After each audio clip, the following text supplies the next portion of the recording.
But, you start out playing sit and goes, correct? Like you saw a buddy take down some score in an MTT. Right, yeah. And you're like, wow, that's pretty cool. It's, wins 30K or whatever. Yeah. So you start playing the sit and goes. And I'm reading, as he's talking about this online, he's like, yeah, next thing you know, I'm a sit and go pro. Like a year later, he's crushing them playing a $2,000 sit and goes. Yeah.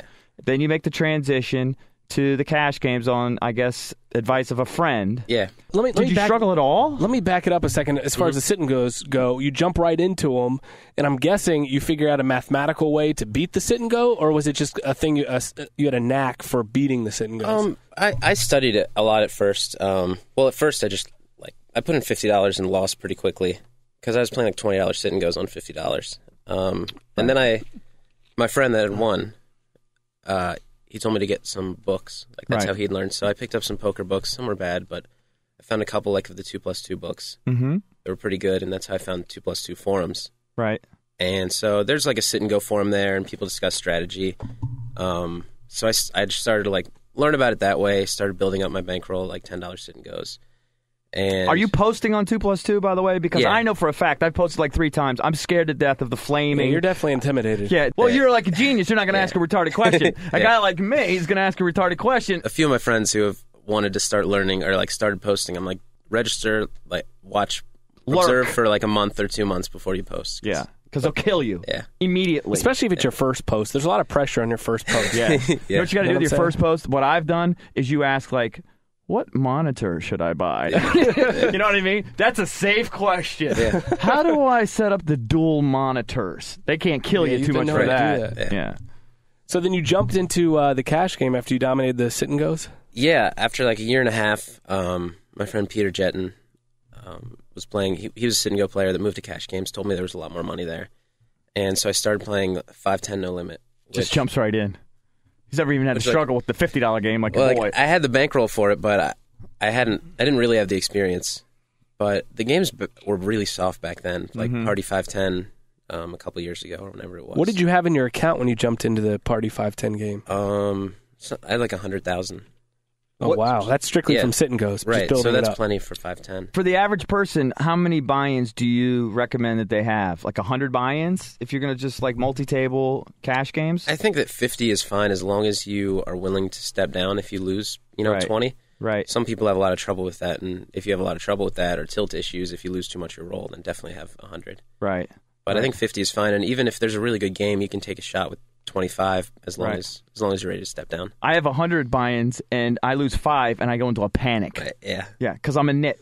And I'll never, and that's something I want to ask you about later. Maybe I can ask you quickly now. But you said that aggression was something that you had to kind of struggle with in poker, that you find yourself by nature a bit of a passive person. Yeah. But that's something that you've really improved on. How do you do that? How do you change your nature?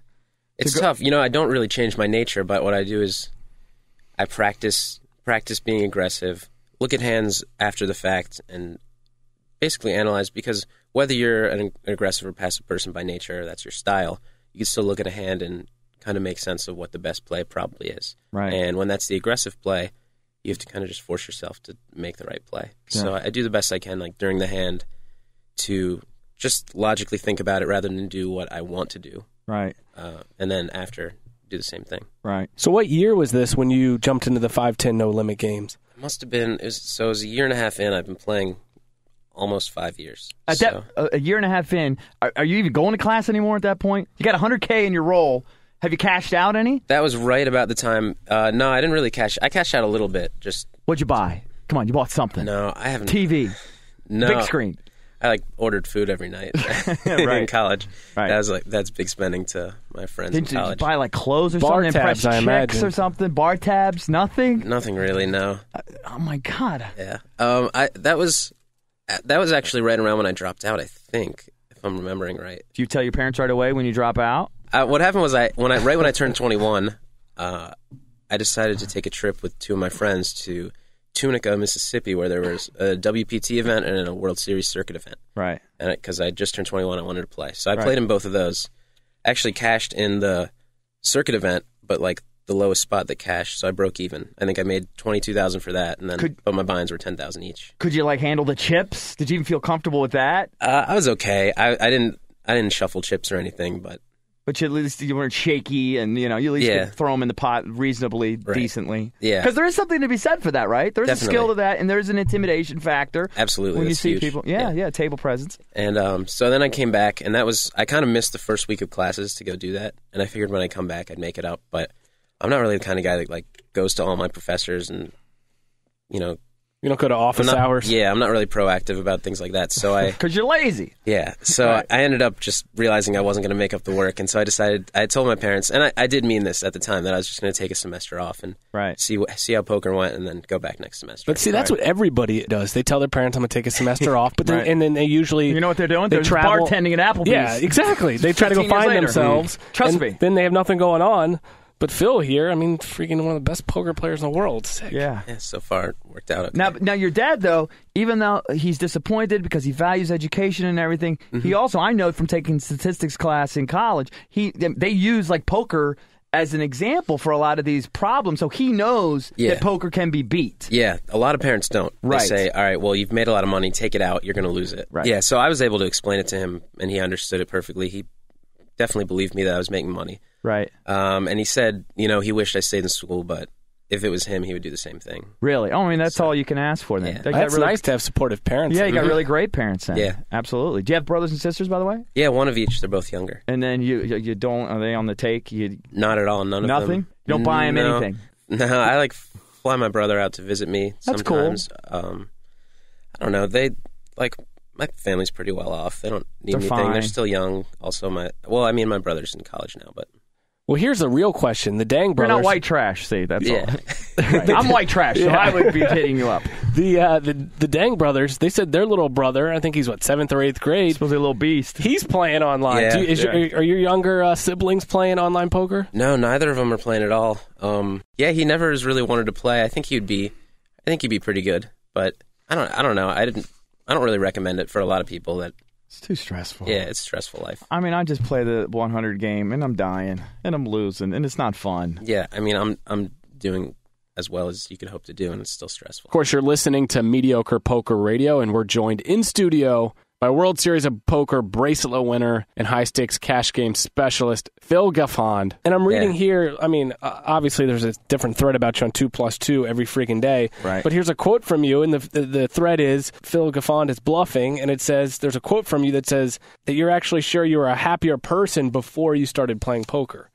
Yeah. Now, is that something you mean? I mean, yeah, dude, you got millions of dollars. I definitely don't want to whine, and I'm not unhappy. And a lot of it could have had to do with the fact that, before I was playing poker, I was a freshman in college, and it's a good time in your life. Nothing beats that. Yeah. Oh, yeah. So, I don't know. It's just I have so many more responsibilities than I had a couple of years ago, and it's just like a really stressful job to have. And it's also part of being an adult, like you say. Yeah. No matter where it is. Yeah. And you got bills to pay and everything else. Decisions. Right. And it's also stressful when you're playing like the nosebleeds. I'm basically on call 24/7 to be playing games because they don't run very often. Yeah, whenever Guy sits, you got to go sit, right? Is that pretty much it? There are a few people that make games good. Yeah, Gus, we've been reading. I know that you had some controversial comments recently. Yeah, I don't know why that was controversial. What happened? I must have missed it. I don't know. Somebody asked, I forget, I was on a radio show. They asked, is Gus like the high stakes fish? And I said... You said no. I said no. Right. What's wrong with that? I don't know. Well, I said no, but I think that he's a very good player playing with like some world class players. Right. So basically, I think I'm better than him, but I still think he's a good player. He's still a great player, but whatever. But he's playing amongst the best. And if Gus is sitting, I'm paraphrasing, he essentially feels like I have an edge, so of course I'm going to play. Yeah, I don't know why it's a big deal. Like anytime two people are sitting together, both of them think they're better than the other one. Right. So if you ever ask anybody, Tom, why are you playing Patrick Antonius right now? Right. Say, well, I think I have an edge. Except for you. That's why he's playing. He won't play you. Now, that's very impressive. And I'm telling